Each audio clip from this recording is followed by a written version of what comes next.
right, welcome everyone. My name is Warren Wheaton, District 7 legislator. If you can, for the panelists, if you can mute your mic, um, just turn your mic off while the other panelists might be speaking. That would be a great help so we can be respectful of, just no background noise or anything. So welcome to our District 7 webinar focused on a candidate forum for the upcoming election, May 2nd. And we wanted to invite all of our candidates for chairman and vice chairman tonight to talk about an introduction to who they are. Our District 7 office, we actually collected all their bios and we posted them to the District 7 legislative page. If you'd like to see them, for people, they were kind of searching for the candidates, looking for information on who our candidates are. You can read that on the kiowatribe.org page. If you go to the legislative tab under District 7, their bios will be posted there for everybody to kind of read through. So I just want to welcome everybody on behalf of our District 7 staff. We work hard to try to disseminate information. So we have our constant contact newsletter that went out last week, yesterday, and today, just trying to get people to participate online in the forum to have the opportunity for people to ask questions. We're going to, fortunately for this is a webinar. So for all of our guests that are tuning in tonight, the focus is going to be on the candidates for chairman and vice chairman. Some rules for the webinar. Like I just said, if you are not actively speaking at the time, we will be timing all of our speakers because we're trying to keep everybody on a schedule, make sure everybody has the appropriate time to respond to the questions. The questions that we've are going to start with after we do introductions were developed by me and Dr. Jerry Bread. He was supposed to jump on as a co-host tonight. He's having some technical difficulties, but we're going to press on without him. And I'm going to ask the questions to begin with. There will be an opportunity for those that are joining virtually to ask questions.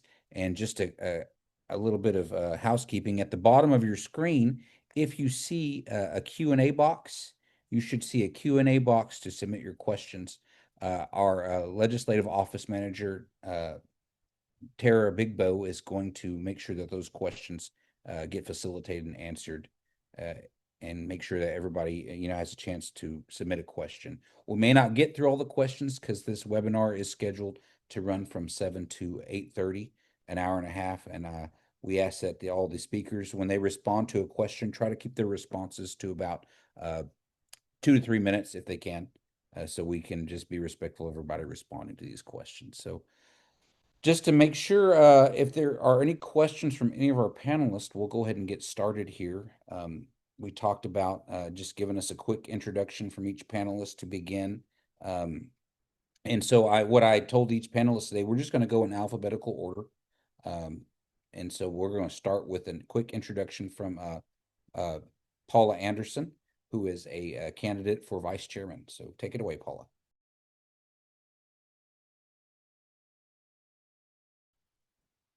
Sorry, didn't know where the mic button was. Okay. Hello, everyone. My name is Paula Anderson, and I was born in Lawton, Oklahoma, and raised around the Carnegie and Anadarko area. I have over 20 years of experience in the tribal government relations and over 10 years in economic development and growing those departments within the tribe. I just want to let you guys know that there are our background information, me and Robbie's background information, and a lot of our professional and experience. All of that is on our website. So if you guys have that link, please use it. If not, please reach out anytime we can get that to you, and we'd love to chat with you as well. And I say that because I want to just go into my goal that we both share for our tribe. The main one is that we want to move us from a reactive tribe to a proactive tribe. Right now, and for the past 20 years, we've been very reactive to everything that's come down the pipeline on us. And it's not good for anything externally or internally. So another one is moving away from being government dependent on all of the funds that they give us, which we very much appreciate. But, there are some cuts coming at the BIA level, and they're going to be cutting those budgets, the 638 program budgets, by half, which is not good because we don't get enough already.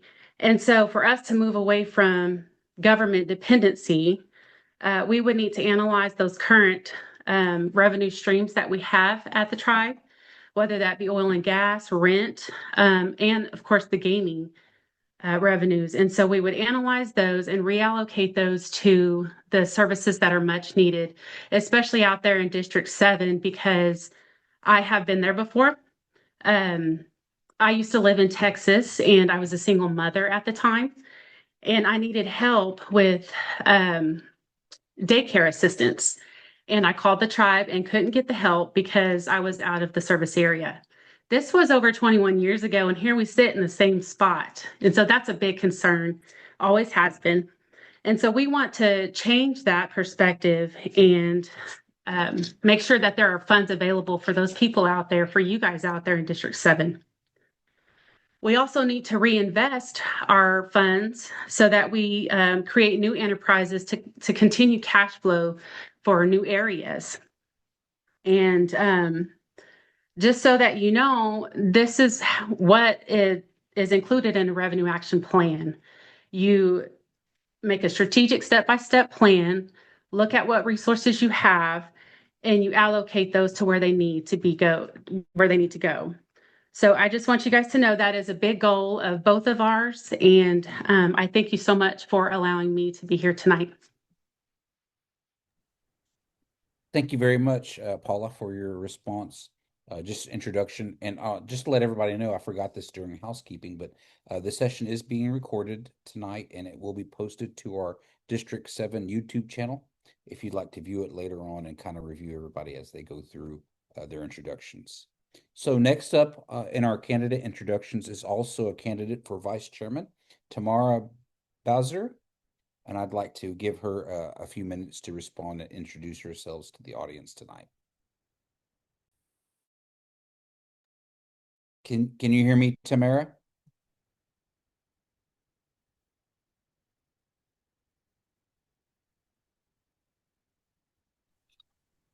Okay. Can you hear me now? I can hear you just fine. Okay. Okay. I'm Tamara Baser. I am the running mate of Dr. Lee Kearns. And I think that our only goal really here is that, our main goal, I should say, is we have talked for months about this, the past couple of months, is that our main goal is just to do what the KIC wants done. In other words, what we're really focusing on is majority rules. So, if 90% of the KIC says they want to have the blood quantum changed, then we need to go with that, and we need to do that.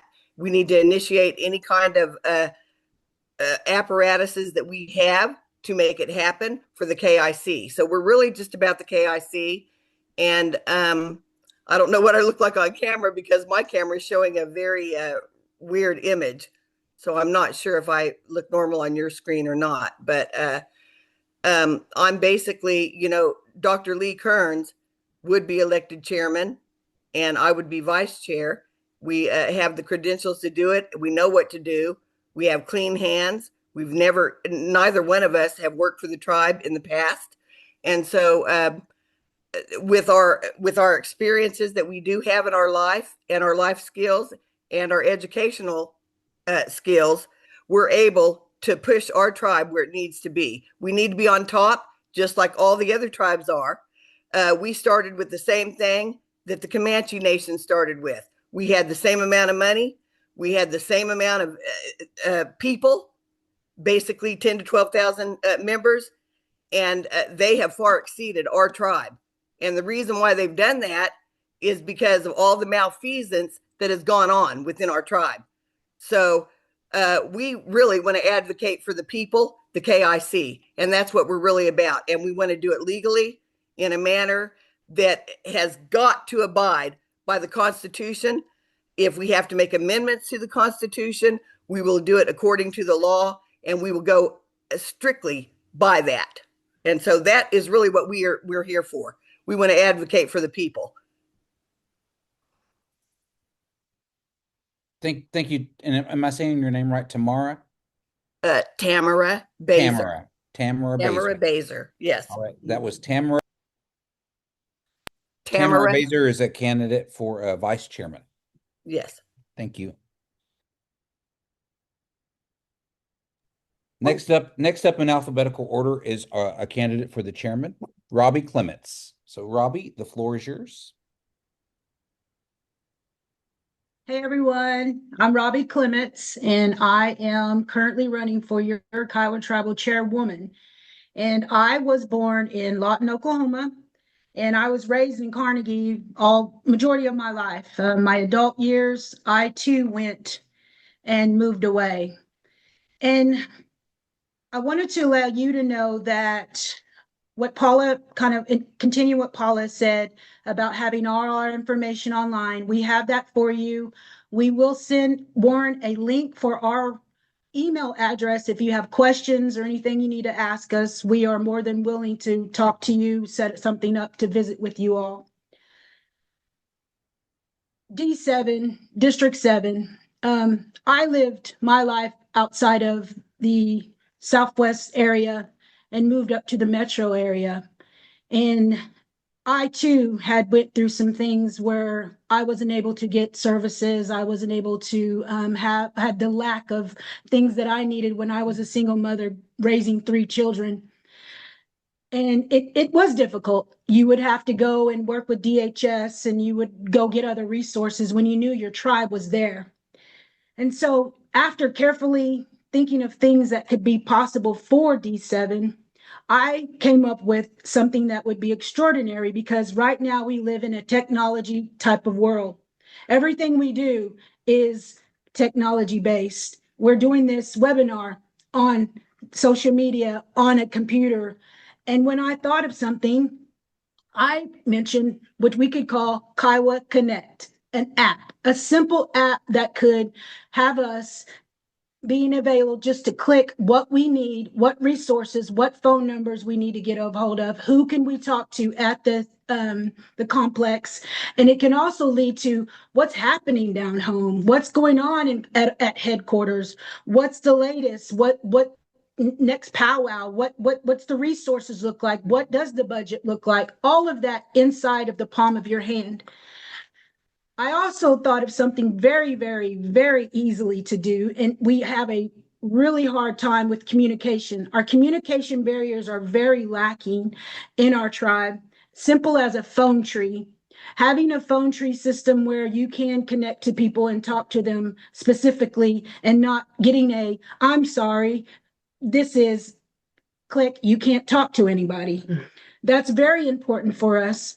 I also wanted to mention that when living outside of D7, it had been a difficult time for me, and I understand that it's a difficult time for some of our constituents. So bringing these also hubs in each area where we can work together and see if we can have hubs in specific areas that we can have services, contract through medical services, we can contract through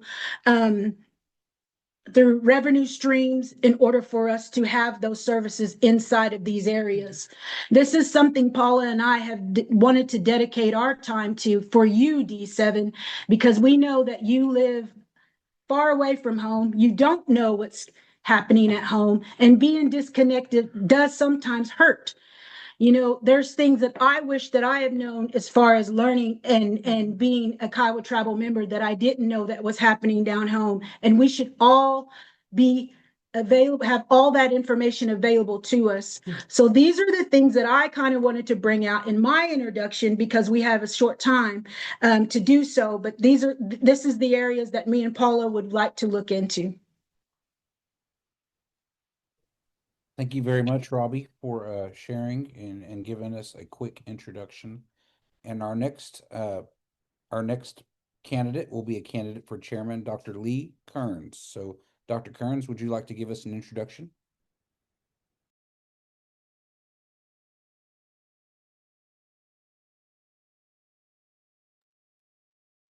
Okay, hold on 1 second. He was on here. He may have had to log out and log back in. Let me just make sure.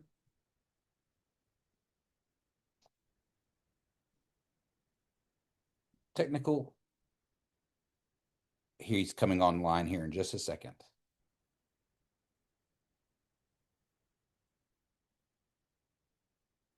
Dr. Kearns, are you online? I am here. Okay. So yes, I'd like to give this opportunity to you. You're a candidate for chairman. If you would just give us an introduction, who you are, where you come from, and Yes, sir. why you think you can, what are your plans for being a candidate for chairman? Gotcha. I'm Dr. Lee Kearns. I was a candidate for chairman during our 2016 KBC election before the establishment of the legislature, before the ratification of our current constitution. I'm once again a chairman candidate for our upcoming election. I intend to be fully dedicated to KIC of all districts throughout my term. My commitment includes actively engaging with the legislature, understanding KIC needs of each district, and ensuring that our policies and actions reflect the values enshrined in our Constitution. I intend to prioritize transparency and accountability in all decisions, striving to create an environment where every KIC is heard and respected. My goal is to foster collaboration among all districts to promote unity while adhering rigorously to constitutional principles in every initiative we undertake, to extend support to KIC while fulfilling the responsibilities of the executive branch and adhering to the oath of office as stipulated by our Constitution. I would like to propose the following agenda items: implement annual per cap and quarterly emergency assistance for all KIC, develop innovative housing and vehicle maintenance solutions for all KIC, facilitate employment opportunities to KIC VOTEC graduates both within our tribe and in external organizations, safeguard KIC from ICE, MAGA, or any other similar organizations, collaborate with KIC and the legislature to identify, explore business opportunities that can generate revenue for KIC, establish a revision committee to propose amendments to the Constitution. For the purpose of facilitating applied improvement, I would like to recommend to KIC to focus on 3 fundamental procedural steps, which are needs assessment, literature review, and action plan. Thank you, Dr. Kearns, for sharing with us. We'll get back to you on questions here in just a few minutes. Our next candidate is a candidate for vice chairman, Donna Ritchie. Donna Ritchie, would you go ahead and give us your introduction, please, ma'am? You got it. All right. Good evening, Warren, and good evening, all the Kiowas out in Kiowa country, right? It's not Indian country, is Kiowa country, so it's good to be here, and we appreciate the time that we have. So I am Donna Ritchie. I'm the daughter of Dorothy Ware and the granddaughter of Walden and Ivy Sapehoodle Ware. I was born in Lawton, but raised in the Anadarko and the Carnegie area. I currently live in Anadarko, and I've worked in Anadarko, went off to school and left, but couldn't wait to come home back to our community. I'm very community oriented, and I will stay in Anadarko. My husband and I, Scott, we've been married for 33 years. We've raised our 3 daughters here. I plan on my grandkids coming here and living with us. So when I talk about our community, I'm really talking about the community that I've spent my whole life in, with our Kiowa folks and here. So I am very honest and open. I just want to make sure that you all a lot of you may not know me. So I'm really honest and open and to let you know that I was appointed vice chair just a few weeks ago. So I'm really new to this seat. Again, many of you don't know me yet if you aren't from probably Caddo County area. And so I want to stand here tonight and just tell you that I don't know everything, but I will tell you what I know. I don't know everything about the government that we have, but there is a lot that I am learning. So I want to make sure that I'm open, clear, honest, and transparent with you always. That's what I would expect for myself, and I always give that back. I have taught in Anadarko Public Schools for over 17 years. So I know what our youth need because I've been able to work with them. I've also worked in Native communities with youth and community resources, um, and finding how to break down barriers, um, solve systemic issues from coast to coast in Native communities. So I feel very confident that building a culturally grounded support programs in our local schools is a good strength and asset to bring with us. So I spent 3 years doing our tribal community programs, actually 4 years doing it in our community, which led me to be asked to lead this on a national level, an organizational structure, organization, and do these community type programs from coast to coast. So, and I did that for our National Indian Education Association. And so doing all of that work were for Native students in our communities, um, has really given me even more appreciation for what we have as Kiowa people, right? We really do bring strengths to our communities, and I really enjoy capitalizing or utilizing our strengths and focusing on where we go and how do we move forward. Also, for over 35 years, my husband and I have owned and operated small businesses around the Anadarko area and out in Yukon. So I understand people, I understand families, I understand community, I understand payroll and finances, I understand managing corporations and employees and staff. I understand a family budget and I understand multiple budgets to implement organizations and programs. So education, business, home, and community are what I bring to the table. So David and I really share the same vision around sovereignty and land and people. He's been doing the work for decades as well.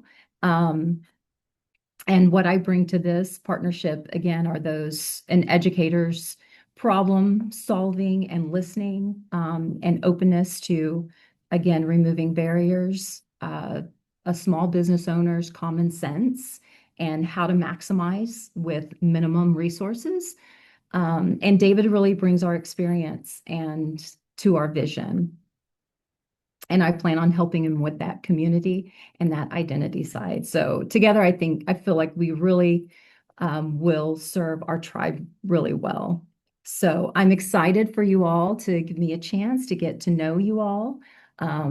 I really work hard. I'm a little bit quiet. I tend to listen and think more than I talk, unless we're just hanging out, then I might talk your ear off. But I will always be open, honest, and transparent. So, and ready to learn. So thank you all. Aho, obaha. Aho. Thank you. That was Donna Ritchie, a vice chairman candidate. And now we'll move on to David Sullivan, a candidate for the chairman of the Kiowa tribe. David Sullivan Alcan. Thank you, Warren, for allowing me to join with this forum. I think it's a great idea to be able to join all of our candidates because our people, especially as each of the candidates mentioned, it's good that they District 7 for sure is they're able to learn more about us and learn who we are, see us, hear us, and so it's very important that we have that process. And so I've known, Donna for quite a long time, most of my life, and I'm just grateful that we have this opportunity to work together. And as she said earlier, we share a lot of the same goals and the mindset and outlook for our people. We've dedicated the majority of our life to serving our young people, not just our Kiowa people, our Kiowa students, but all of our tribal students in the area. We've worked with so many of the young people. Now many of them are living and working in our tribe, working in our schools. And so it's a honor and a blessing to be able to have that process and what all of those elements that we brought or were able to do in the educational field, we bring that to our tribe. That's our outlook and our focus is long-term development, addressing immediate needs. We understand the process of what it takes to uh, build up our young people, build up our people in general. We work with families. We worked with families for years, and we understand uh, the federal system. We understand the state system, the tribal system. And you'll see in my resume and the websites that we have and the bio that I have an extensive background in federal consulting, federal operations, and working there in that capacity. But all of those all stem from my background, and that I'm the oldest son of the late Reverend Ken Sullivan. He was a pastor there at Redstone for 40 plus years, and the oldest son of Brenda Sullivan, Brenda Paddlety Sullivan. She's the oldest daughter of David Paddlety, and my my late grandmother Louise Paddlety. And so I grew up I was born in Chickasha, Oklahoma. Grew up for the first few years, at least 5 years. My first 5 years was in OKC. Then from that point, I was in Anadarko. So I'm a longtime member or an alumni of the Anadarko schools. And went to OU, worked at OU for a time, completed my master's in public administration after completing my degree at the University of Science and Arts of Oklahoma. And I'm currently in the final stages of completing my dissertation at working at the Southern Nazarene University in a doctorate in education administration.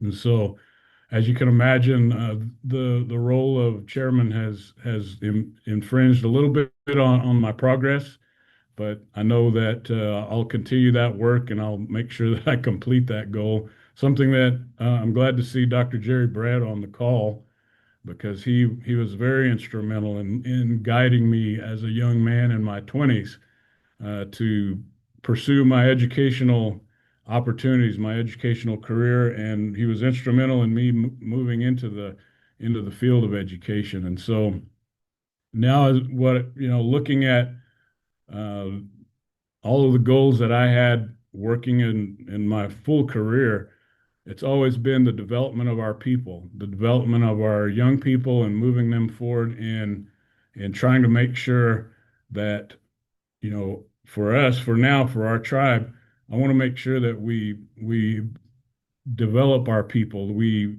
provide the workforce development. We provide the jobs and the opportunities for them. And we're in the process. We're right on the cusp of being able to do that. We have several business ventures that we're looking at in full partnership with the legislators. And so we have those areas in development. I can mention those later. I won't mention them now because I know my time is getting short in the introductory part.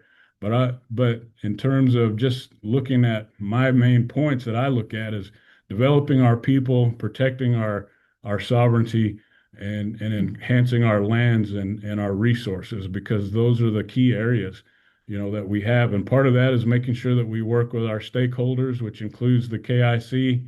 And so I appreciate the time this evening.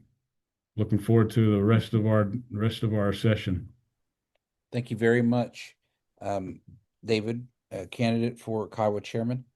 At this time, I'd like to acknowledge Dr. Bread. Dr. Jerry Bread is a co-host for the forum tonight, and I'm going to allow him, if he can unmute, he's going to introduce himself and then ask the first question. Just as a reminder, if you are not a panelist, do not interrupt or unmute, and keep your microphone muted while the other panelists. Everybody's going to get a chance to respond tonight. So the rules are, once we ask a question, Dr. Jerry Bread's going to acknowledge the first response will go to Dr. Kearns and Tamara Baser. They'll be the first to respond, and then we'll go to Sullivan Ritchie, and then Clements and Anderson. You'll be third to order. And there's not going to be any debate going on. We just want to hear your responses to some questions, and then we'll rotate through. For example, when we go to question 2, Sullivan and Ritchie will answer first, Clements and Anderson, then Kearns and Baser will go last. So we'll just rotate them through. Everybody I think that's the fairest way to kind of go as we kind of move forward with the line of questioning here. So, Dr. Jerry Bread, are you online?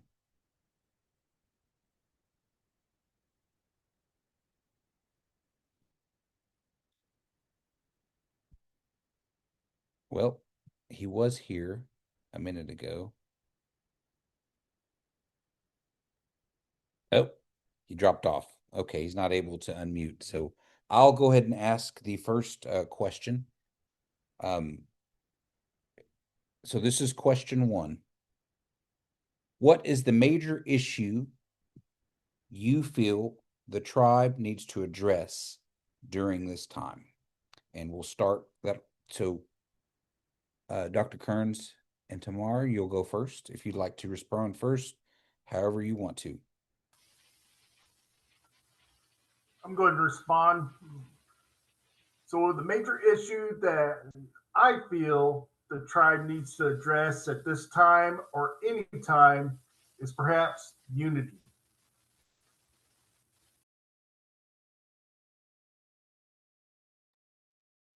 And does Tamara have a response? Is there anything to add on to that?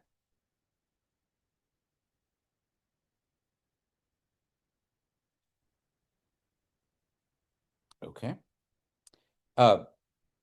David Sullivan, Donna Ritchie, your response to that? You have 2 to 3 minutes to respond. Okay. Okay. I'll go first, and then Donna can add in more as she sees fit. So I'll try not to take all the time up. So there are the main point that I believe we need to come together on for the tribe is a return to our ways of how we used to operate when we were pre-contact, in the sense of being more systemic in our thinking, be more in our process of interacting and understanding how we should flow in this current setting. Of course, it's different now, but we need to make sure that we're working together and looking in terms of the way our people thought and operated, and that is strategically, and making sure that we're doing the right choice, and that we're not tearing each other apart, but that we're working together. And we may disagree, but we still, at the end of the day, we come together and we make the right decision for our people. Back in the day, there were people that, when we were under attack by the federal system back then, we made hard choices to go underground in some sense, but we were able to maintain our culture, maintain our language. And that's what we're going to have to do now, is just continue to make sure that our culture and our language are strong, and make sure that our government is strong, make sure that we move into that, as I was saying, my 3 points. Make sure that our land is and our resources are secure, make sure that our people are strong, and that our families are strong, and also just make sure that our sovereignty is extended and protected. And a lot of that, there's just a whole lot in that, but I'll just leave it there and give Donna time for her additional response. Yeah, I just support David there in that sovereignty, that land, and the people, and really connecting to who we were generations, ago, and how we were as a collective of people. In our language lessons and credentialing program, we really learned about kinship terms.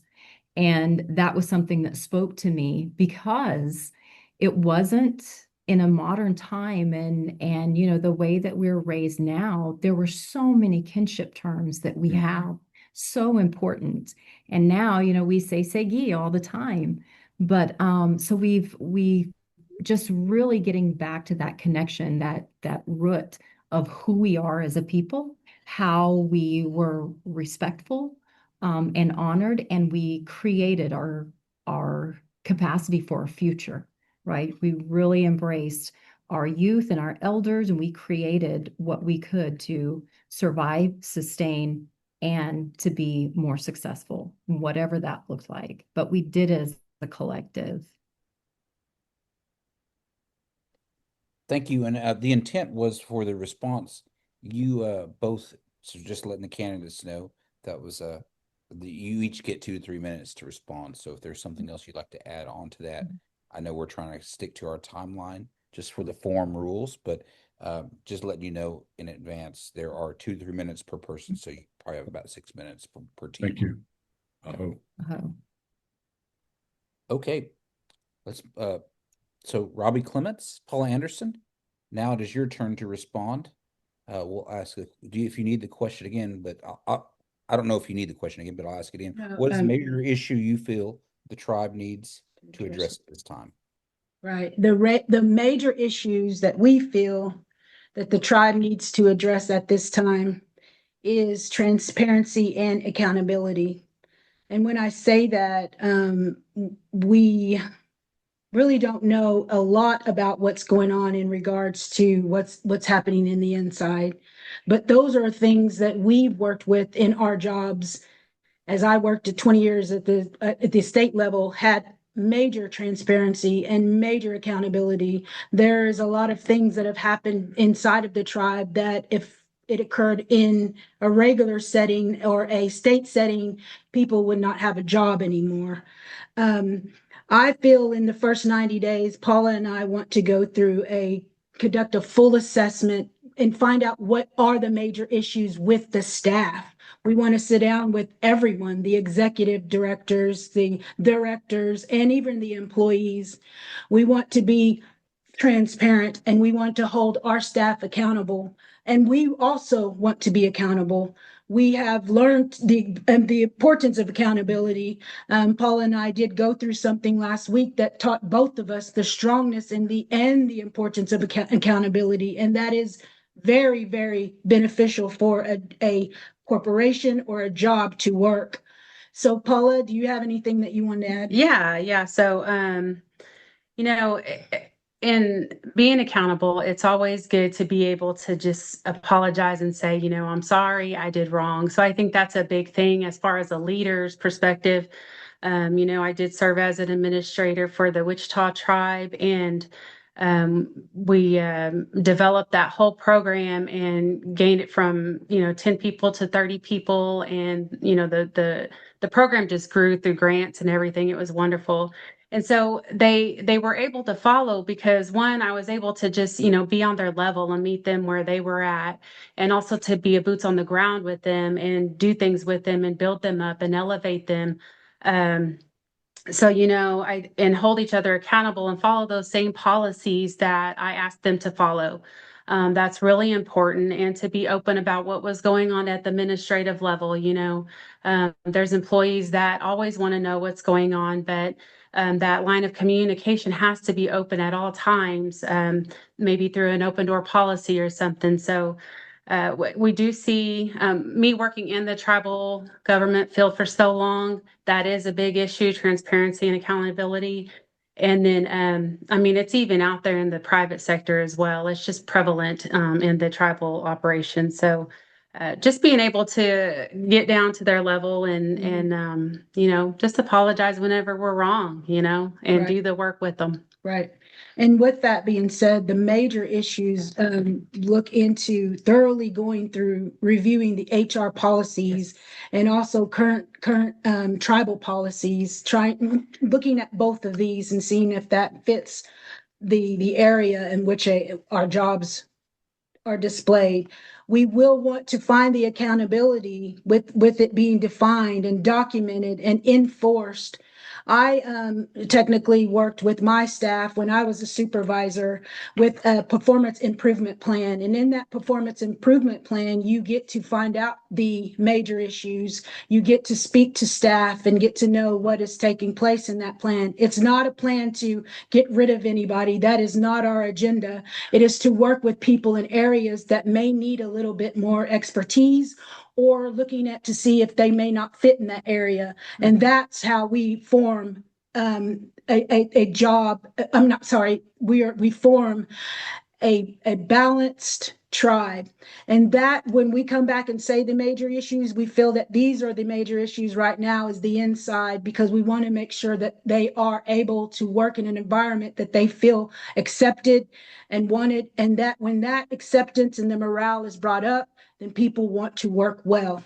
Yeah, and then it also allows for a healthy work environment to work together as a team, because Robbie and I can't do it by ourselves, and there's no way that we would want to. We have to have a whole tribe literally to move forward, and so that would be our approach, is to make sure we know our employees, their passions, and make sure we all hold each other accountable, no matter the title or position or anything, so that we move in one direction.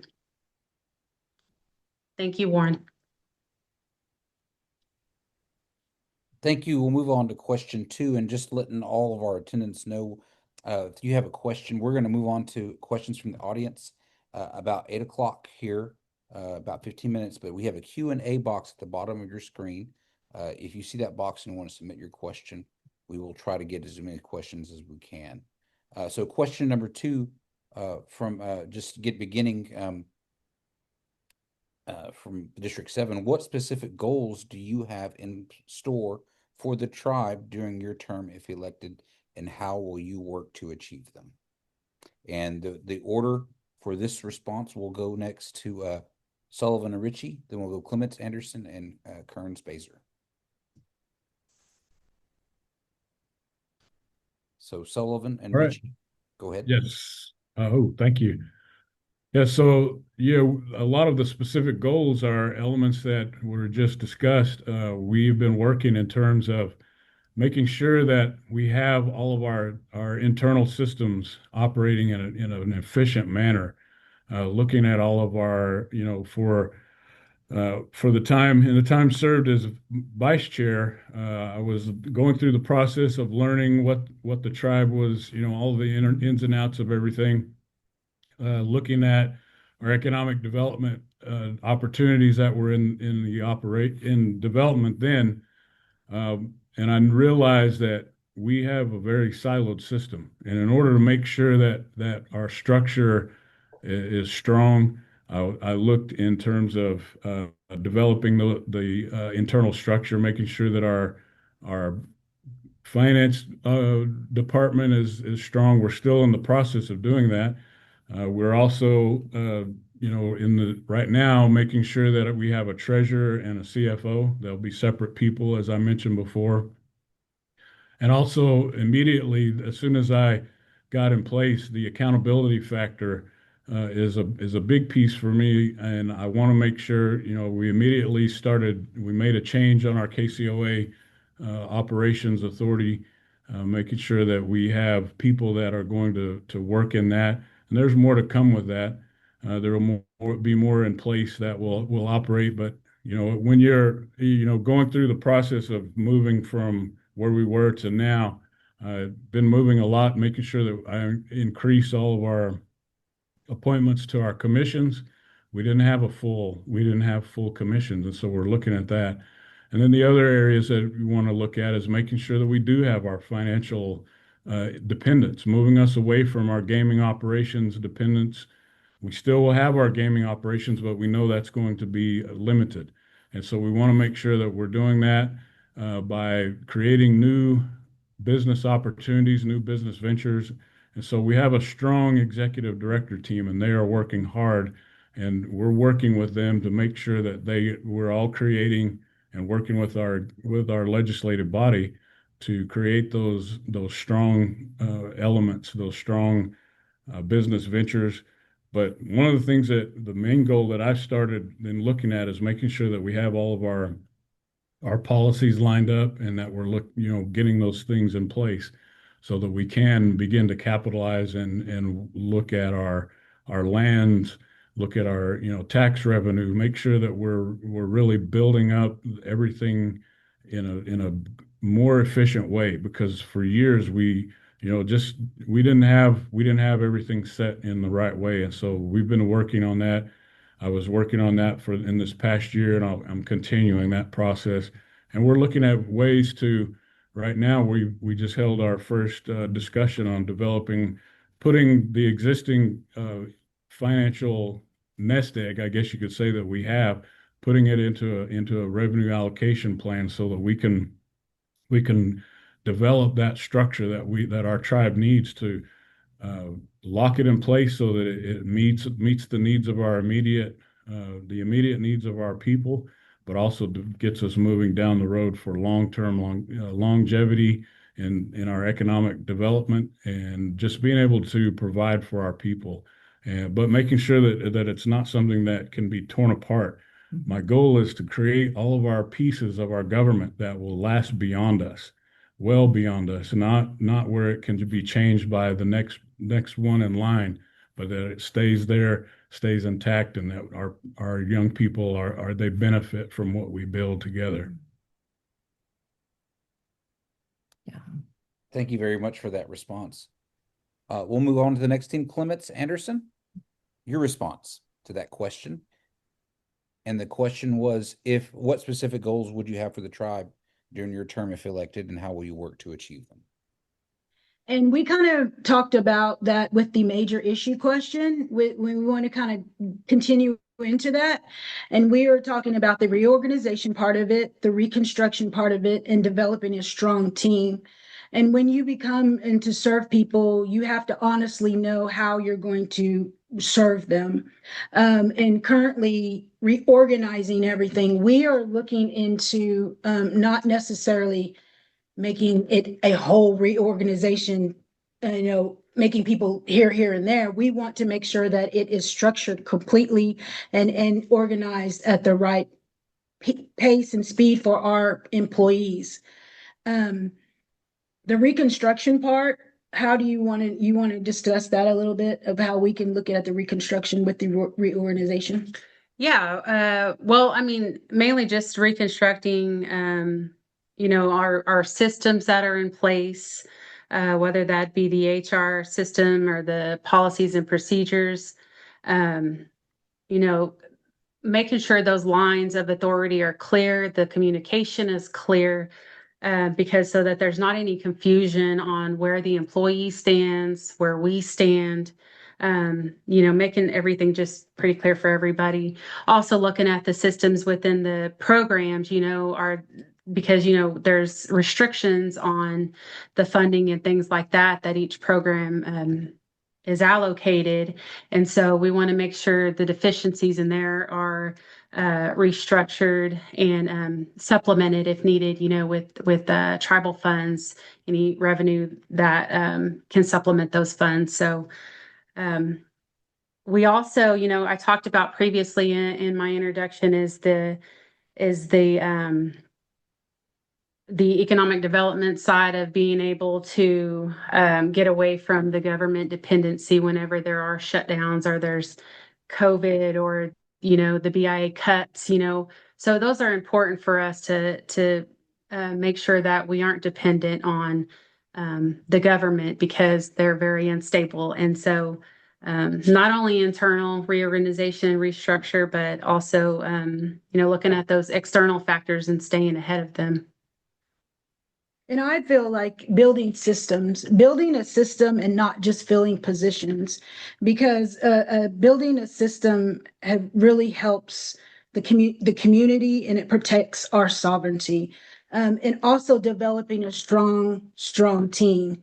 And when you do that, I don't want to lead this by myself. I need that team. I need Paula. I need the legislatures. I need the executive branch. We need the Kiowa people deserve qualified, committed, and culturally grounded traditional values, and also understanding how we can run a system. We keep going back to the word accountability, and that's something that we continuously thrive for in these positions, because we are not going to be able to have a structured system if we don't find the accountability pieces and parts of what's happening. Earlier when Paula mentioned that, our tribe has been the same for the past so many years. I remember things growing up, seeing how our tribe has been, and we're ready for change. We want this change. We are tired of hearing things that go on negative in our tribe, and we want to be proud of what we are. There are good things in our tribe. I don't want to continuously say that, bad things happen. There is beauty in this tribe, and there's also amazing workers that I've personally talked to. I went around and talked to several tribal members. I've been around and went to several legislatures, and I went to different areas in the tribe to talk to workers at first before I started this. I researched in depth to figure out what we need and what we can do as a team. And so when I say a strong team, that's what I mean. I've had the opportunity to meet people, and I had the opportunity to be out and shake hands and get to know them and know what their wants are in this tribe. And that's what Paula and I want to do, and continue that effort. So when we say, our goal is D7, we want to make sure that you're heard most of all as well. And we want the internal to have some type of peace, and also to know that they're able to work in a system that is collectively together. Yeah. And the key things to those as well is consistent. We have to be consistent in all of that every day, all day. And even though it gets tired and we don't want to, we plan to be consistent. And then also follow up to the finish. There's sometimes the ball is dropped. Well, a lot of the time. So follow up is a big key factor in accomplishing each of those goals. Yes. Thank you. Thank you. We'll go to our final candidates, Dr. Kearns and Tamara Baser. Okay, with the specific goals for the tribe, I have outlined this in informational videos that I've posted in Kiowa for All Kiowas, and I'll post it in my own page as well. And how to work towards these goals. So with the first goal that I've outlined was implement annual per capita and quarterly emergency assistance for all KIC, develop innovative housing and vehicle maintenance solutions, facilitate employment opportunities for KIC VOTEC graduates, safeguard KIC from any organization similar to MAGA, collaborate with KIC and the legislature to identify, explore business opportunities that can generate revenue for KIC.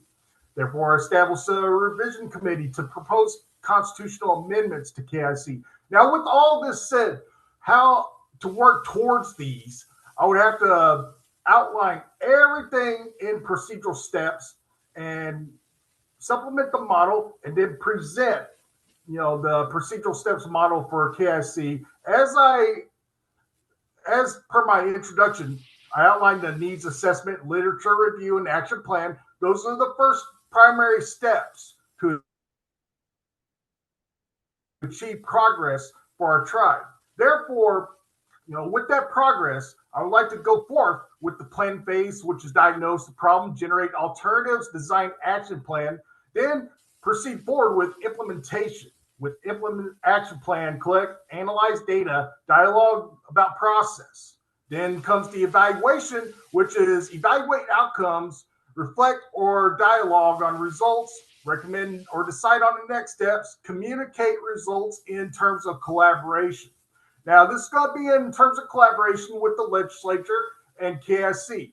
So therefore, we're going to have confirmation from the legislature and subsequent approval from KIC. So these are the goals, the specifics I would like to outline on the agenda, and the ways and methods to work towards these. Now, what I want to do is produce follow-up information to show the procedural steps to every KIC of getting from the first step to the finalized step.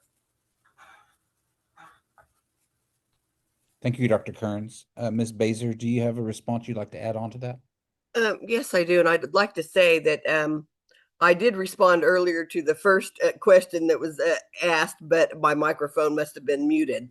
So anyway, I want to say that I concur totally with Dr. Kearns, and he has my 100% support. I totally agree with everything he just said, and he analyzed it perfectly correctly, which the bottom line is everything is up to the KIC, and it will be done by what the KIC wants. And that is our goal, is just to provide to the KIC everything that they want and need. Their desires, their main desires, that we will add, whether we agree or not personally. This will not be a personal matter. It will only be what the KIC as a majority wants, and we'll try to transpire that the best that we can. And that is all we can actually say. But everything that Dr. Kern said, 100% concur with his comments. Thank you, Ms. Baser, for your response. So third question, and the order will be Clements and Anderson. You'll get to go first, followed by Kearns, Baser, and then Sullivan, Ritchie in third. How would you, as chairman and vice chairman, advocate for the tribe's interest at the local, state, and federal levels? There's an old truth in politics and in government that if you're not in the rooms, you're not in the conversations. So being in each room that has the local, the state, and federal government levels that Paula and I are able to be a part of, stepping in these rooms, networking, and being an advocate for our tribe, being the voice and able to stand in front of those that can assist as far as the state and at state, local, and federal level. That assistance will help D7. That will be able to get us the resources, the revenue, or even some support contracts that can help us with the hubs that are outside of the state of Oklahoma in the United States. We can go to the state of, let's say, for instance, Arizona, and meet with the lieutenant governor or meet with the governor and speak to them about, hey, what's going on in your state for our Kiowa tribal members? Or we can travel to Texas and do the same. When we look at our numbers, there is over 7,000, I think 7,105, don't quote me on that, of tribal members that are D7, District 7. I gave y'all a little D7 name. So, but there's 7,000 tribal members outside of Oklahoma, and there's tribal members outside of the southwest state of Oklahoma. And we are trying to look at the federal level, the state level, and the local level in order for us to help our constituents outside of that. So when I say advocate for our interest, just walk into rooms, be in those rooms, network, show that you care about your people, and being able to sit with them and say, hey, this is what we need. This is our desire. And this is what we want to have for our people. So that's kind of where I am with the interest of what we would do and be in the rooms, basically. Yeah. And I think mine was a little bit different of just being at the table, Yeah. being at the rooms and then being able to sit down at that table with them. And then, there's annual things that go on every year. Like I know I used to be involved in the annual health budget formulation. And so being able to go at that state level to help the health budget formulate through IHS down to the tribes. I mean, that was an experience in itself. And then it was also rewarding because the president of the tribe at that time had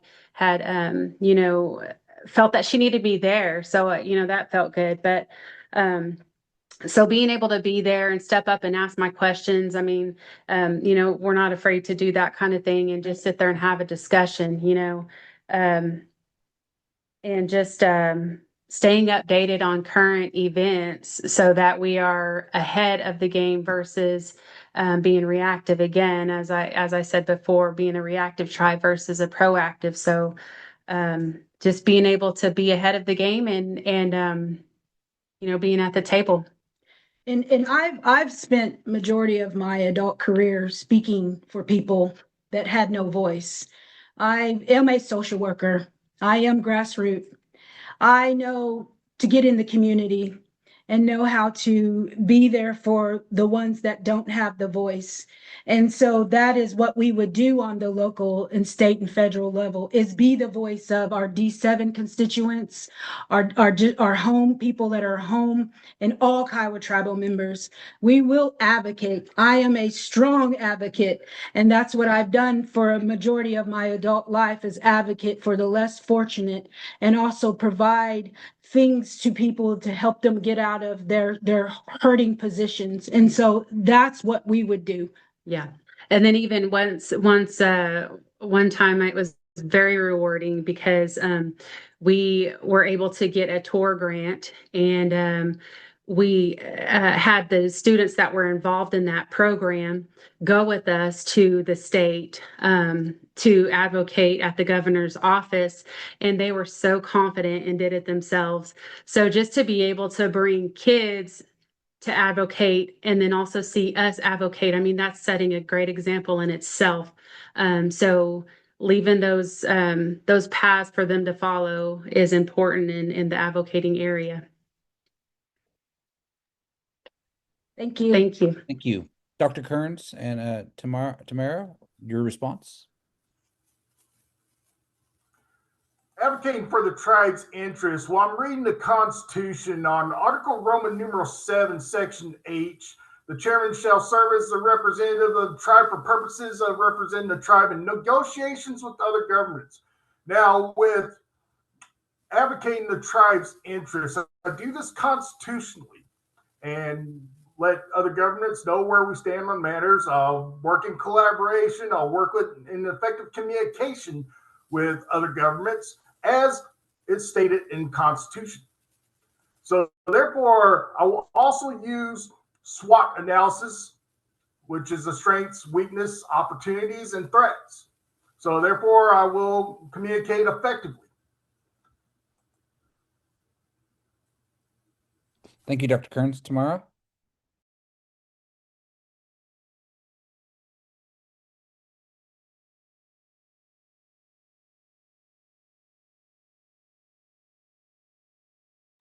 Tamara, I think you're muted still. Okay, I'm sorry about that. I wanted to say that there are three sovereigns in the United States, and that is the federal government, the state government, and then you have us, tribal members from all nations all over the whole United States, as we are. And one of the main and very important issues are to maintain our sovereignty. And to be able to do that, you actually have to have the knowledge. And that is exactly why I am studying law, and I am a current law student at OU with a straight A plus average. I'm an honor student there, and I'm studying all about tribal sovereignty. And so I understand very much what we need to do to sustain that. And I want to put my knowledge into the efforts for our tribe and other tribes as well, that how to sustain our sovereignty. And Dr. Kearns is absolutely on target with what he just mentioned, and he has the knowledge as well. So, but I'm actually studying that. And I've already come a long way. I'm about to graduate with my master's in Indigenous Peoples Law. So I totally understand that. I know how to implement it. And I think together we make an excellent team going forward for our tribe. Thank you, Ms. Baser. Now it's time for Sullivan and Ritchie. Your response? Sure. Thank you, Warren. For us, for me, in that concept or that, I'm doing that now. I'm going into the local city municipal city meetings. I've been into the Carnegie meeting, setting up those partnerships. Currently, the tribe has MOUs with the city of Carnegie, Anadarko, Hobart. I meet regularly with the mayor of Lawton, and we're going to continue that process. We'll be meeting with him in a few weeks and working with him to make sure that, looking for ways where we can partner. On the federal level, I meet with, just recently met with the Secretary of Veterans Affairs, Doug Collins, at an event where it was hosted by Tom Cole. And the purpose of that was I went with our Veterans Affairs Director, LaRue, and we were able to determine and discuss several very important issues. We need to make sure that we have services for our veterans.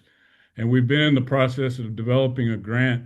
And at one point, we were considering not doing that. But after that meeting, we've decided to continue with that grant. We've been continuing to do that, to develop a veterans facility that would provide in-service, inpatient operations and services to our veterans.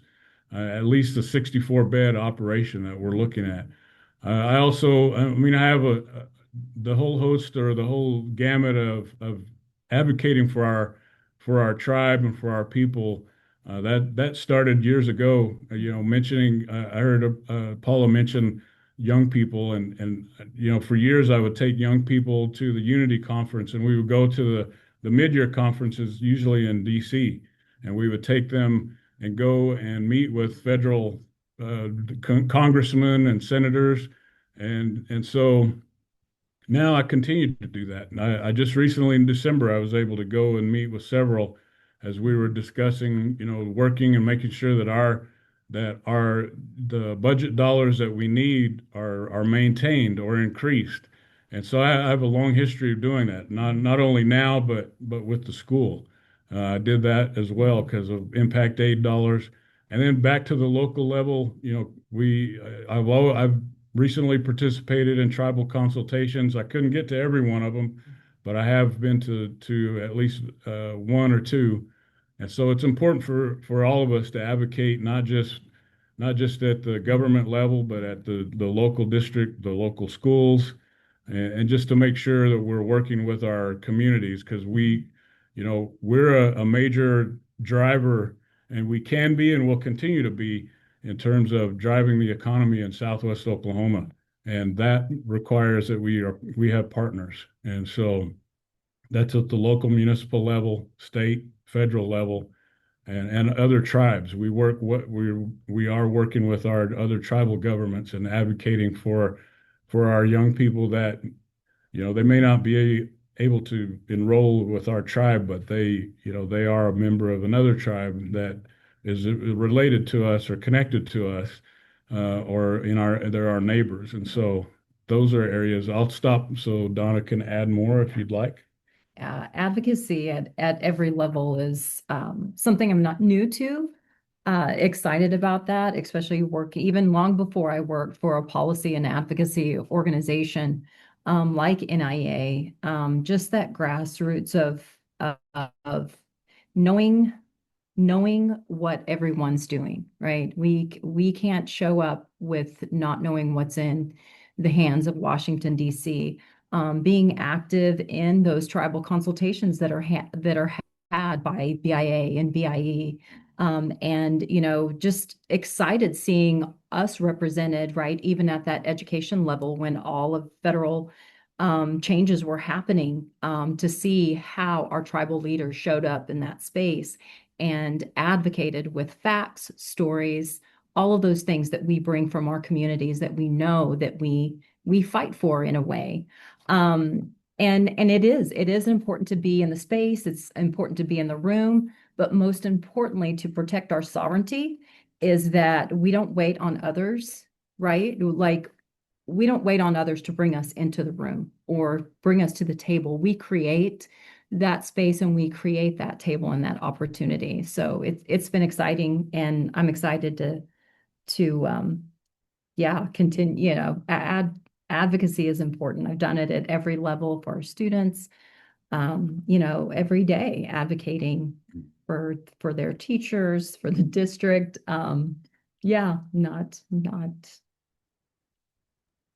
kind of one of my favorite things to do. So Mhm. Thank you both for your response. So we're going to transition over to questions from the audience at this time.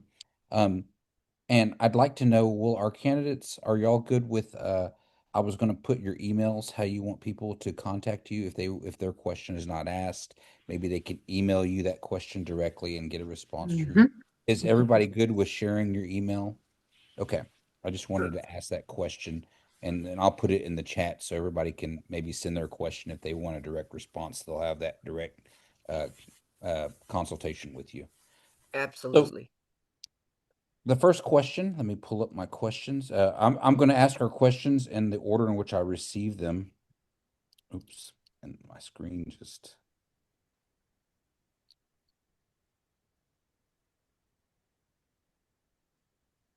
And we'll leave the people who ask these questions, that'll be anonymous.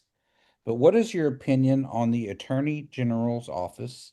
What should be done about it? If some people are calling it a ghost office, and what they mean by that is it wasn't legally created and it was a huge price where tribal monies were going to it with no law backing it up. That's something we can't answer. He needs to answer. Mhm. Oh, you're unmuted, Robbie. Just letting you know. Oh, I'm sorry. I mean, it's Yeah. something that we can't answer at this Right. time. That's something the current chairman can possibly answer. Okay. So I didn't have an order, but I guess Chairman Sullivan, do you want to answer first, and we'll go to Dr. Kearns last? Sure, I can definitely answer that.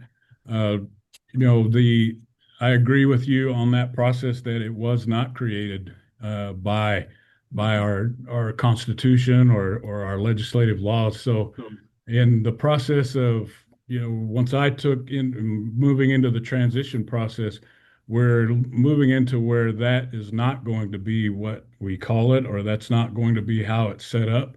It will be more of a general counsel, the way it's designed to be, and that the structure is being moved about.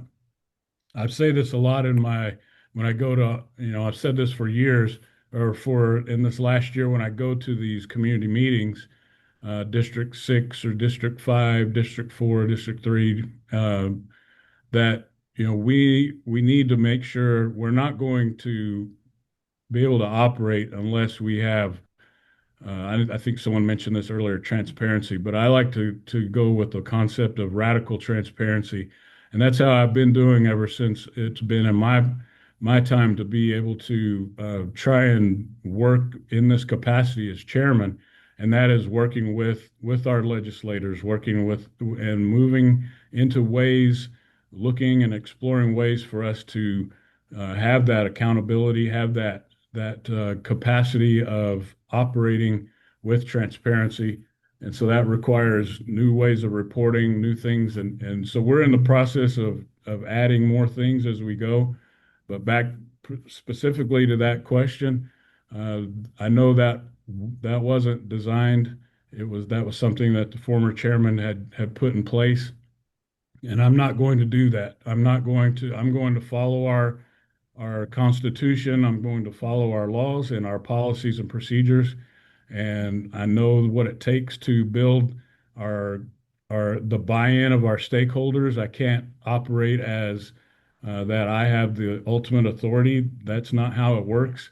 I have the authority. That's how what the chairman. It's designed for a certain way, but there has to be that interaction between all of the branches. We have our judicial branch, we have our legislative branch, and our KIC, and that's the process that we have to operate. And so in order to understand all that, or the answer of why I'm choosing to make that happen and make that change, you have to, I want you to have the context of what I believe about how our operations should go. I've watched our government for many years, and I don't want that to continue. I want us to do the way it's supposed to be done.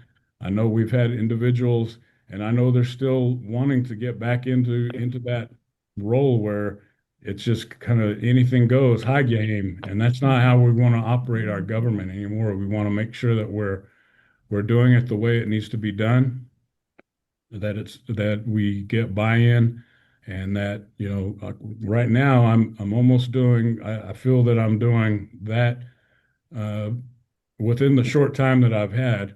And that will continue, as we continue through this process. And if the voters choose to give us more opportunity to do that, that's going to continue. Radical transparency will continue to move forward and build those systems and put things right the way it should have been done a long time ago. And even then still build up and work towards new ways of however our, whatever needs to be changed within our system. As long as we're doing it the right way, we're getting all the feedback, we're including everyone, all of our stakeholders, I think we're going to do well. And I wholeheartedly agree with all of the discussion we've had today, which is, make sure that we're doing what we need to do for just following our policies, making sure that we're moving in the right direction and not, no longer just letting anything happen. It takes time, though. There's a lot to what we're saying. I mean, we're only trying to sum up in 2 or 3 minutes or so, however long we have, a whole lot of work, a whole lot of things that has happened in a short amount of time. Are you good with that response, Donna? Because I Yeah. think we'll just pick one person from each team to kind of respond. Okay. If we Mhm. could. Just to She kind of move can, things she can go along. next if she. Yeah. Dr. Kearns and Tamara? Paul. For the AG office, okay, what some classify as the ghost office, and it seems to be as so because I searched everywhere in the Constitution and I have not found any reference to Attorney General. So, and I read every article of Constitution multiple times and I still couldn't find it. And I don't believe I'm overlooking anything. Therefore, if it's unconstitutional, it is not needed and it must be discontinued immediately. So if it was sponsored by some sort of resolution I'm not aware of, well, it could be repealed.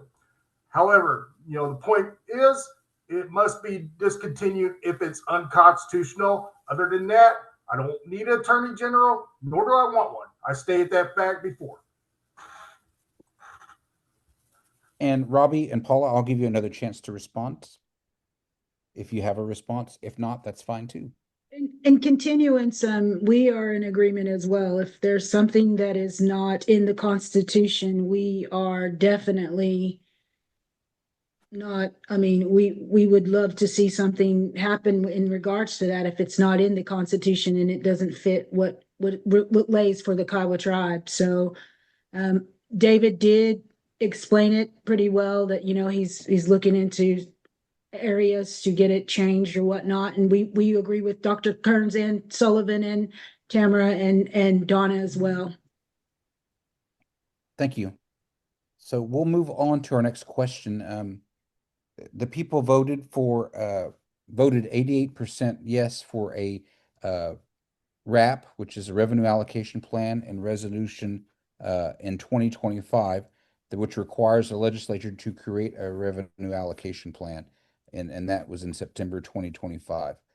Within the RAP portion, should there be an allocation for higher education and or is a skill that is important to our Kiowa people to compete in today's job market? How will you ensure the funding will be available for citizens regardless of geography? I'm assuming that's talking about service areas or income requirements. How would you ensure funding will be made available for all citizens? And we'll start with Dr. Kearns and Tamara to begin a response to this. The funding should be made available based on the budget that is submitted. So it's submitted for confirmation by the legislature. Therefore, it's subsequently approved by KIC. So therefore, whatever outline in context of the revenue allocation plan. So such that we will acknowledge the distribution of funds that are paid directly to citizens based on what is said in that aspect. Therefore, we should promote that forward to the budget and receive approval from KIC.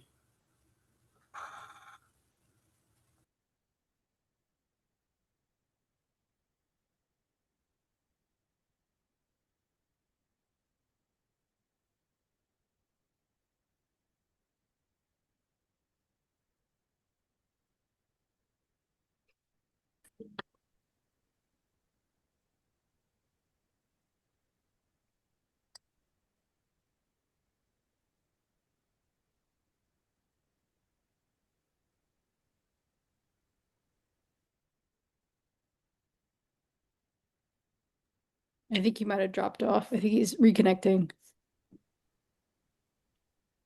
My apologies. Yes, I dropped off for just a second. I guess my computer died on me.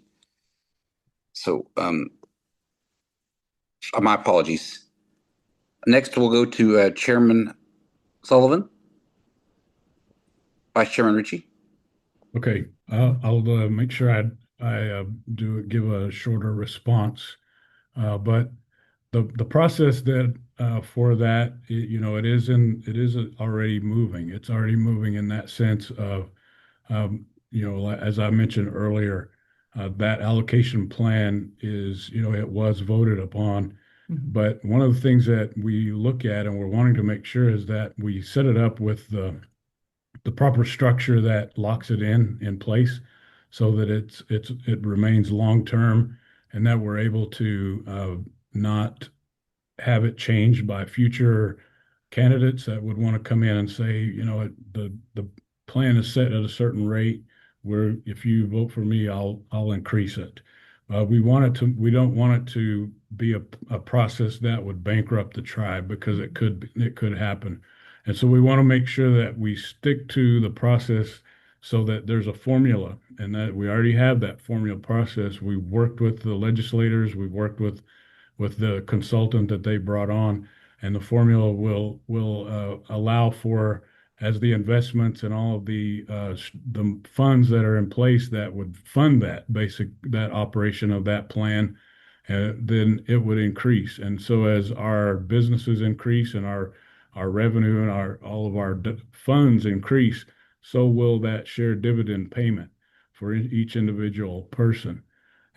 But also so will our funding. That's not only reinvested, but it's also placed into those areas such as education and how, working on workforce development and the creation of opportunities that we don't have now because we don't have the funding.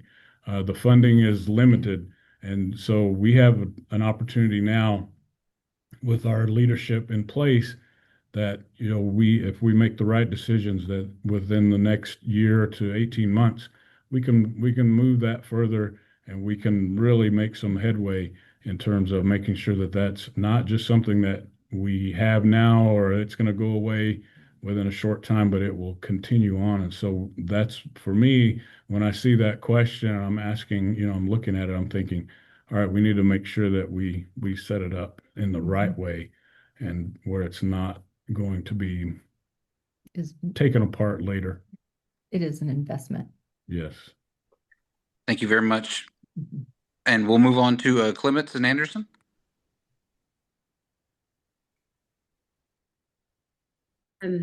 So yeah, I know that whenever we did the meet and greet in Lawton, I did mention the stock dividends and then maybe some CDs to build interest and things like that. So I think that's a good thing that that's already in motion.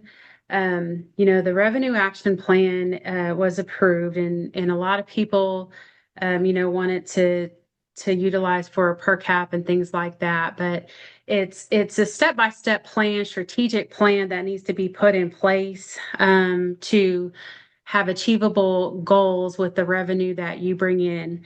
And the way that you need to address that is do a needs analysis on the services that are provided. Where are the gaps at and where is the money needed the most? As far as higher education, I know that, it's been some time since I've been in that department, but, they got a pretty good chunk of money coming down the pipeline. So I think part of the question was, did that need to be in the plan? I think it does to a sense, but that's one of those things where there's a needs analysis that needs to take place about the current services. So if there's more money coming into that program, then we need to look at the other programs that have less money coming in to be able to allocate those funds there. Also, if there is, the budget's already going to be done when, if we get voted in, which I hope you guys vote for us. Whenever we come in, that budget's already going to be done. And I know budget mods are not, they're not the best thing to do. They're just as bad as change orders in the construction field. But the thing is that they're there for a reason to move money to where it needs to go. Because, maybe the previous perspective wasn't looking at it fully. There's different perspectives. Also, this revenue action plan needs to be, there needs to be a time frame put on it and maybe an expiration or something of the sort. That's something that we can get together and talk about. But the reason why I say that is because there's economic things that come into play. I mean, COVID was a big one, so there needs to be some kind of time frame in there so that it can be readdressed after, I don't know, 3-4 years. So I know that it doesn't need to be changed very often, but it does need to be readdressed because there's so many things that can bring a downfall to a tribe, and we've all been through it, and we know. So just coming back to the beginning, we need to analyze everything, all of the services. Where do the funds need to go? And they're not always going to be a consistent flow. And that's the point of building more economic development cash flows so that we have other sources versus just these few that we only have right now in the tribe. Yeah, and I agree with Paula. We have to have more resources in order for us to look into that. And I do thank Sullivan, David, and Donna for continuing that, because that's a question that's been asked of us many of times, and us outside looking in, as well as, at a constituent level, we don't know exactly what's happening inside. So assumptions are a lot, that happen. And, we thank you guys for doing that. And we do want to continue looking into that. That is our main goal, is to get away from, the government portion of it and allowing us to grow as a tribe without that government hold over us. Thank you. Thank you for your response. And if y'all stay unmuted for a second, we're going to start with you in the next question, Robbie and Paula. So next question was sent in by one of our constituents. And the question is, what does ethical leadership look like to you, and how will you model that as the chairman and vice chairman?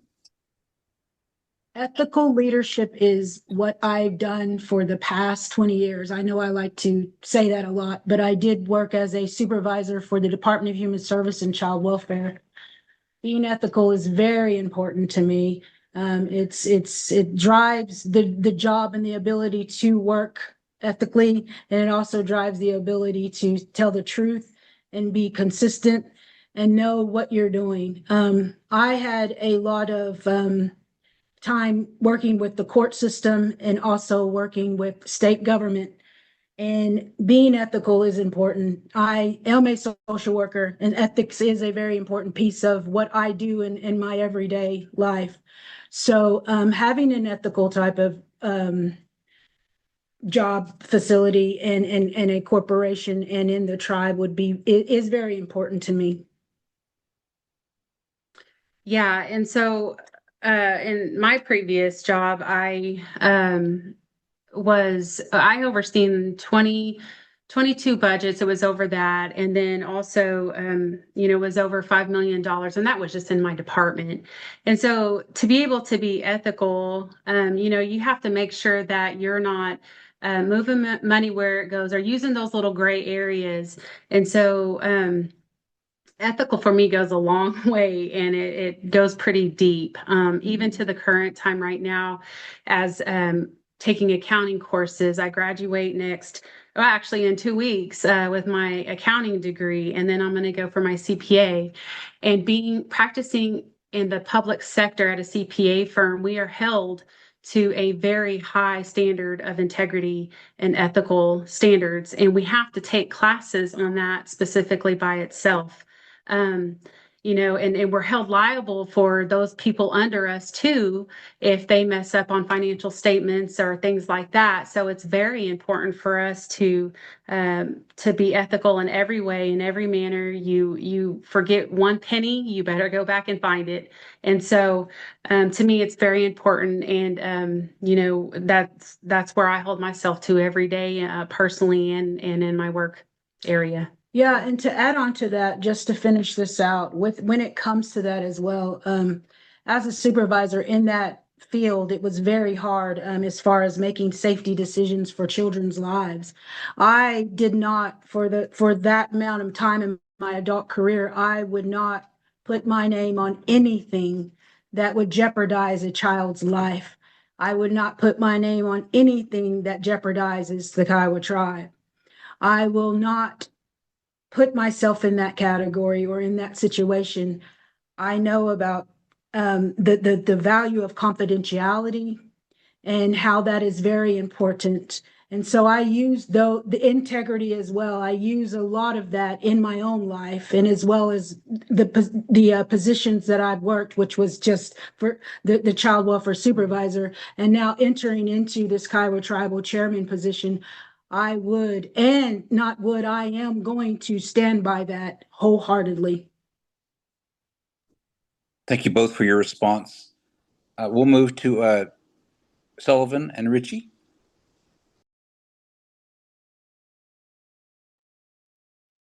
Yeah, I can lead off and then turn it Right. over to David. Ethical leadership is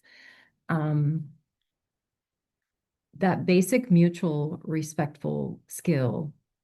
It's really leading with that respect and honoring one another. It's also modeling what you expect, not what you're doing, not what you think should happen.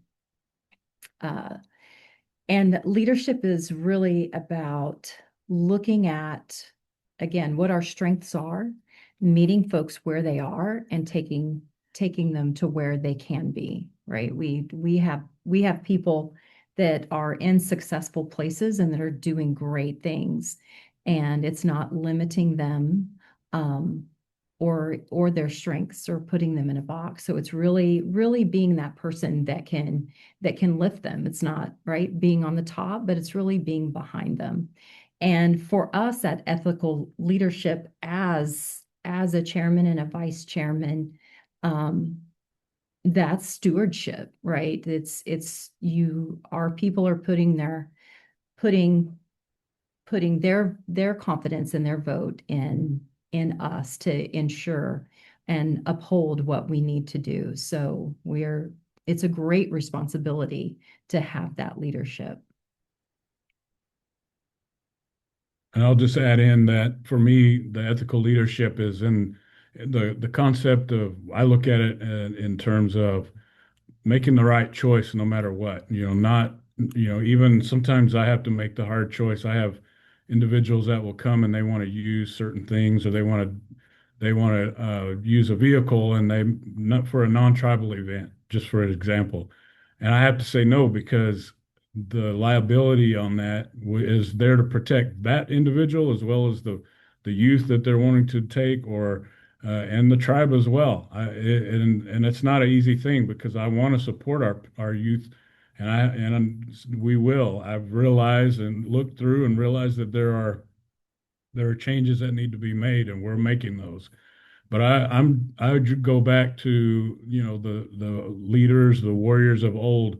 They protected our young, they protected our elders, and they were the last to eat, the last to drink.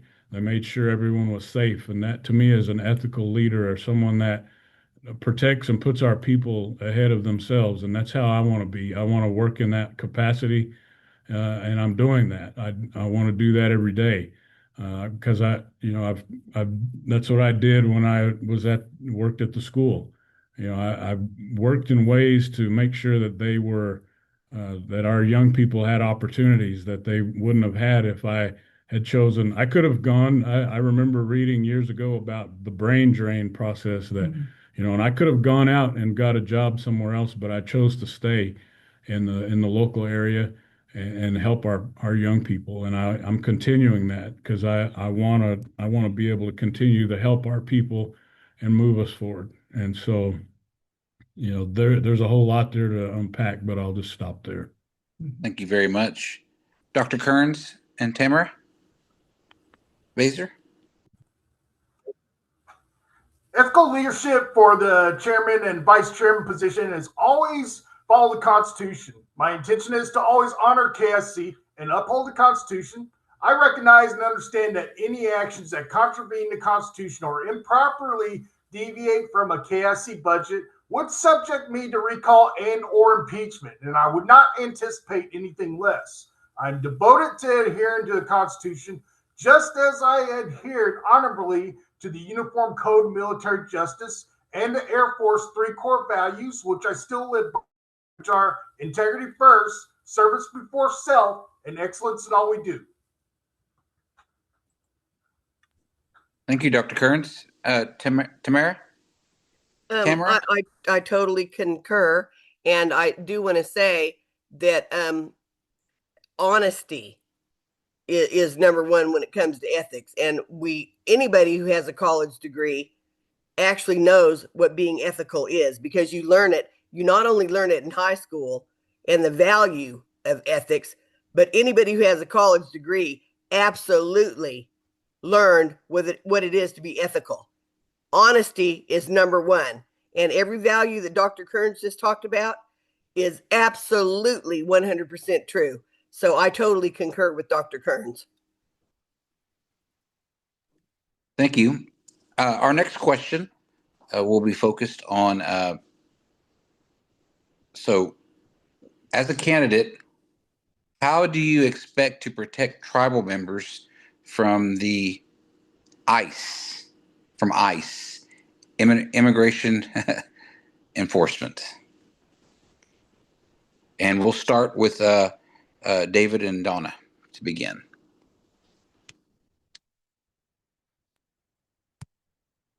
We have our, as I mentioned earlier, we were talking about the process of working with our governments and having that interaction. And in order to make sure that we don't have that type of infringement into our community, is to make sure that we have those proactive conversations and make sure that they understand that our local law enforcement, our state and federal, that we have relationships with them so that they're not able to, they're not just coming in and moving into our territories. We have our own law enforcement, the Kiowa law enforcement, and they do an excellent job. They work, and we also have our judicial branch. And so our sovereignty is there to work in those capacities. We don't have the force to stop them, but we do have the ability to be proactive, work ahead of time, communicate with those federal individuals, those leaders at the federal level, and it goes back to the other that question of being at the table, being in the room, but being proactive and moving in and saying we don't want that, and having those relationships, being there and being able to talk to them, or being able to pick up the phone and call people, it makes a big difference. I've had that and use that for years, not just in this role, but in my role as a district administrator. Thank you. Yeah, Sure. I think you covered it. Okay. Dr. Kearns and Tamara?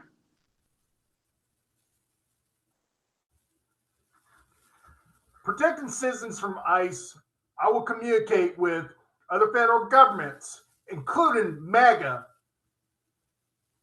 to let them know, to ensure that they cannot detain or arrest our tribal citizens. I will outline these procedures if elected. I will outline and show every KIC the procedures. I give everyone a memo, including, my conversation with them if necessary. Now, with the protection of ICE, as said, we have our sovereignty, and I will make sure that ICE, MAGA, or any other similar organizations are well aware of that. I will be direct, if at all possible. So they will be our citizens will be safeguarded from any threats or potential threats from ICE. I have outlined all this in an informational video that I posted in Kiowa for All Kiowas once again. So these are the outlined procedures to safeguard our citizens, and I will make sure that to keep effective communication with other governments to make sure, including MAGA, to make sure that our citizens are protected. And we are sovereign, and they are U.S. citizens. We are the first to be here. We are indigenous. I'll make that very clear. I can't make that more clear to MAGA or ICE or any other similar organizations. More to follow with all that. More details shall be forthcoming. Ms. Baser, do you have a response? I just want to say that Dr. Kearns has done his homework on ICE. He knows exactly what he's talking about. Not only he has personal experience, serving, our country. So I just have to say that he's already done his homework and he knows exactly how to implement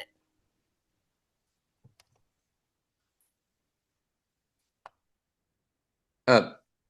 We'll move on to Clements and Anderson team. Sorry. To protect, we would look into conducting a legal, basically, we would give everybody immediate know your rights type of form information. We would get with all the districts, District 7, and every other district that there is in the state of Oklahoma, and provide them an immediate know your rights information. And then we would contact legal and advocacy resources. There are some that there is the Native American Indian Rights Fund. There's also the California Indian Legal Rights and the Native American Indian Legal Rights information as well. All of that information is online, but it would have access to our tribal members. We would give immediate information to our tribal members on how to basically work with ICE. We would also look at state and local law enforcement agencies and sit down and talk with them as well, and let them know that these are the concerns that we continuously have with our Native American constituents, not even just Kiowas, everybody that's Native American that has gone through this. Racial profiling is very, very strong and evident in this world right now. We all go through it. I go through it probably twice as hard. So that is the thing that we would look into the ICE. We would collectively get together with our teams and work with something that can be valuable for our tribal members, state and out of state. I think advocacy is the main key here with the out of state law enforcement, so that we can be there for them, even maybe go out if they were ever detained, any of our members.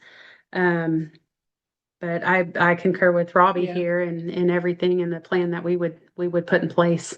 Yeah, and knowing that most of the times, a lot of times speaking to people and allowing yourself to sit down and talk to someone and say, hey, this is what's happening in our area.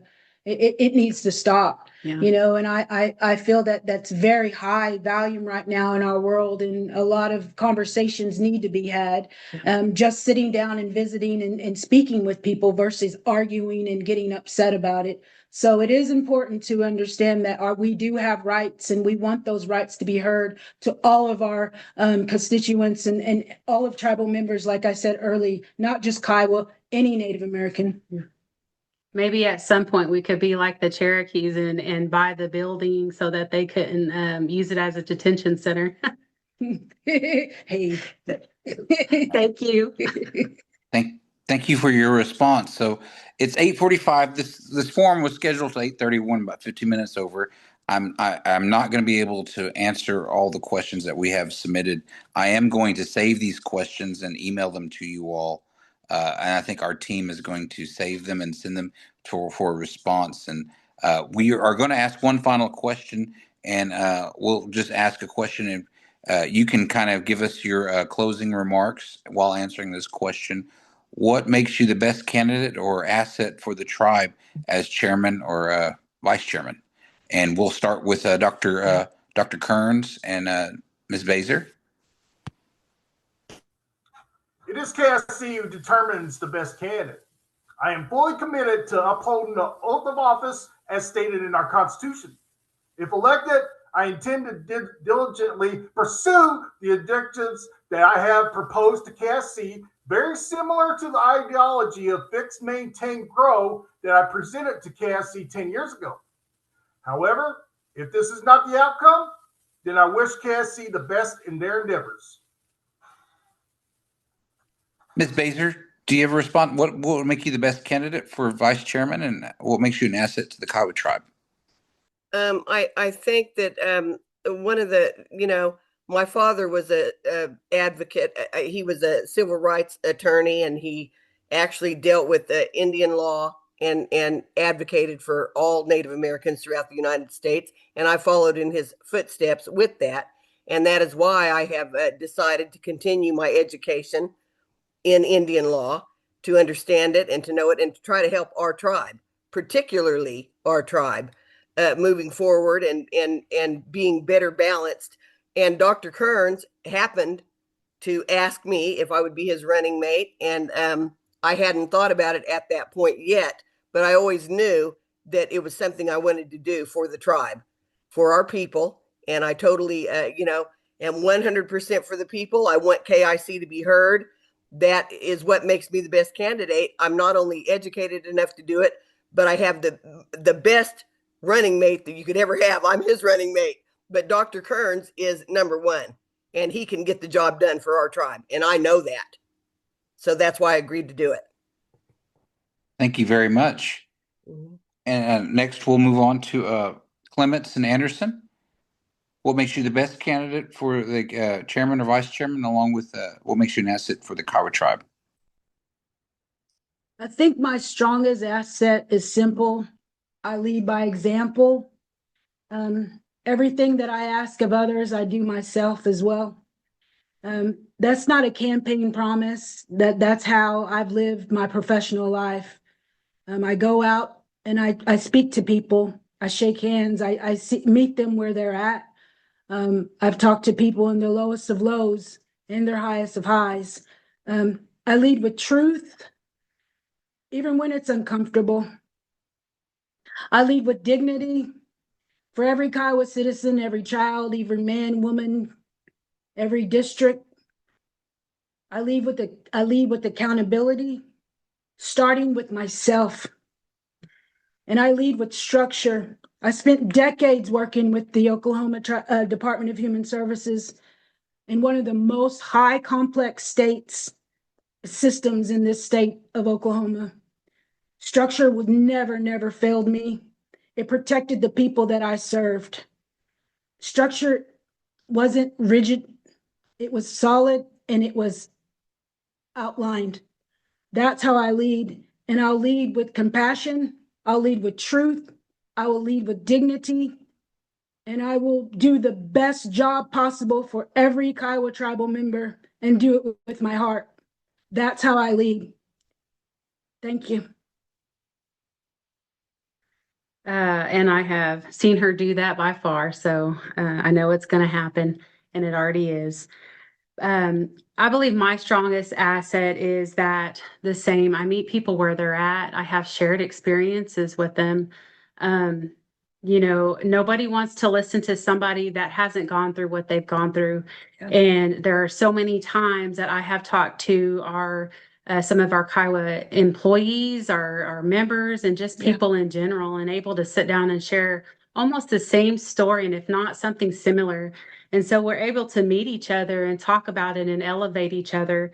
And so just meeting people and where they're at and really listening to them, listen versus listening to respond, is very important. And, I started off at the Workforce Investment Act program at the tribe whenever I was a teenager, and then even into my young adult years. And so coming from that on into just administrative assistant in like the 20% program, higher education, going into gaming at the tribe, and then the economic development arm of the tribes. So being able to see all those facets work together, I know the deficiencies within. I know where the programs, they lack things, and I know where their strengths are. And so, being a part of that has gave me great knowledge, and I cannot wait to just get in there and be able to help fix those things, because I've been there. I've been there. I've been through the whole thing, and I know it's frustrating at times, and so I want to see this full circle, and I want to be in there to help lead side by side with each person and elevate each other. So thank you for giving us the opportunity to speak tonight. We appreciate you. Thank you, guys. Thank you, Robbie and Paula. And then the next will be David Sullivan and Donna Ritchie. Again, the question is, what makes you the best candidate for chairman and vice chairman, along with what makes you an asset to the Kiowa tribe? Okay. For me, the what makes me the best qualified candidate is that I'm making decisions not to stay in office, but I'm making decisions for the betterment of our people. Sometimes that requires that I have to make tough decisions, but I make those decisions with our young people, our children, and our grandchildren, with them in mind. And I know that I'm not going to be in this forever. And so I'm wanting to build the capacities of our tribe. I want to put things in place, work with our legislators, so that as soon as I'm gone, it doesn't change. I'm tired of seeing basically start over every 4 years. That seems like that's how it's happened. And we need continuity. We need transparency, radical transparencies, as I said before. And that's the way I operate. That's how I've operated for all the years that I've been in my career. And I'm going to continue to do that. And make those decisions that are for them, to make sure that every area is working in unison. My approach to thinking and my approach to the way I lead is systemic. I want to make sure, and I believe that fits very well. It's the way we operate as a tribe, and it's not siloed. It's not compartmentalized at what we see in the larger American society. And so that's what I want to see. That's how I live in that way. And so we'll continue to build that, and as an asset, that's what I bring. I bring all of those capacities of most of all being humble, not and being disciplined. I'm not going to let the process of being the chairman go to my head. I want to be able to go to those young people, go to the elders, and be able to listen to them, sit down with them like I did years ago with my grandfather. I would spend hours talking and listening to him, and I want to continue that. I miss him, and I miss those that have passed on. And so when I get a chance to go visit, that's what I like to do, whether it's individual or a group. And so I'll stop so you can have time to add your answer. Thank you. For me, the vice chair's role, as I understand it, right, it's to serve the people, it's to support the chairman, and it is to be a bridge, right, between our government and our members. So being appointed a few weeks ago, I've been learning, and we're still learning all of the technical side, all of the ins and the outs, and all of the people. But the role of serving people And listening and bridging, I've been doing that my whole life. Building capacity my whole life. So as an educator, as an owner, as a director, and even as a mom, I'm bringing assets and strengths of that professionalism. And probably my strongest asset may be that I will tell you the truth and I have integrity. I don't have a big political background. I'm not going to say things that I don't know or things that folks want to hear. I will definitely question. And if I don't know, I will say so and we'll find, I will let you know. And if you reach out to me, I'm approachable. And I'm going to answer. I think the most important aspect are the people. The people are who make this really worth doing every day. So I'm excited to be here. And Warren, I appreciate the time and the opportunity to share today. Definitely. Well, thank you all and our participants, all our panelists, our candidates for chairman and vice chairman. I want to thank you for your time this evening. I want to thank all the people who have tuned in. Again, this program will be is being recorded and it will go on our YouTube page if people want to rewatch it. We're also going to share all the candidates' emails again. So if we didn't have there was just so many questions, it was just not feasible to ask all those questions. If you want to reach out to the candidates directly, you can do that via, like, we're going to send out the email. If people want to email you, just ask that question. I think that would be the best way to kind of get those questions answered. But I want to thank you all for your time. Thank you all for stepping forward and putting your name in the hat, and wish you all the best. God bless you all, and we will see you soon. Everyone Thank you. have a God bless pleasant you too. evening. Bye, God y'all. bless you. Thank you. I wanted to say to Miss Little Chief, Mm. I had a little comment to say to you because I haven't seen your father in about 40 years, Mm. but Gosh. you are my relative and you are related to me. And I want to say that I adore your father, and you look similar to him. And your name, I can tell, is after Paul, your grandfather, Oh, Paul thank you. Little Chief. Yes. And Yeah. and I love your Aunt Mindy. So I Oh, love you thank all, you. and you're a beautiful young lady. I just bless you and everything. Thank you very much. God bless you too. Thank you so much. We'll Kiss see your y'all dad. soon. I will. Thank you. Uh, Bye, y'all.